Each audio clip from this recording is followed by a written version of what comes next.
ማንሰራራት ከዚህ ወዲያ ከየት ሊመጣ ይችላል? ኢትዮጵያ ከውጭ ስንዴ እርዳታ ታቆማለች ሲባል ኢትዮጵያ ውስጥ ከሌሎች ወንድሞቻቸው የሚታገዙ ሰዎች ይጠፋሉ ማለት አይደለም።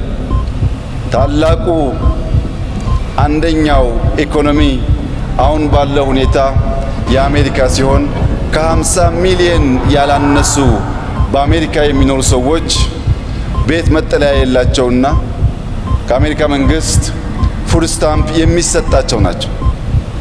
አሜሪካ ውስጥ ድሃ የለም የሚረዳ የለም ማለት ሳይሆን አሜሪካ የራሷን ድሃዎች ወይም ተሰደው የሄዱባትን ድሃዎች መመገብ የሚያስችል አቅም አላት ማለት ነው።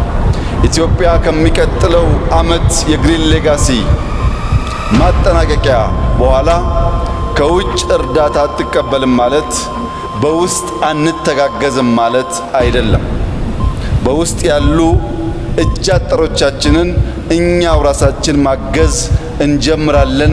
ያ እያደገ ሲሄድ ወደ አፍሪካም እናሳድገዋለን። በዚህ ምክንያት በመትከል ማንሰራራት ብለን ጠርተነዋል። እርዳታን ካቋረጥን ለዓለም የምግብ ሳሚት አርያ በመሆን ሳሚት ማዘጋጀት ከጀመር ለክላይሜት ሳሚት አክቲቪዝም ብቻ ሳይሆን አክሽን ያስፈልጋል። እንደ ኢትዮጵያ እየተከል ክላይሜታችንን እናክም የሚል እሳቤ ዓለም አምኖ ወደኛ ከመጣ ማንሰራራት ከዚህ ወዲያ ከየት ሊመጣ ይችላል?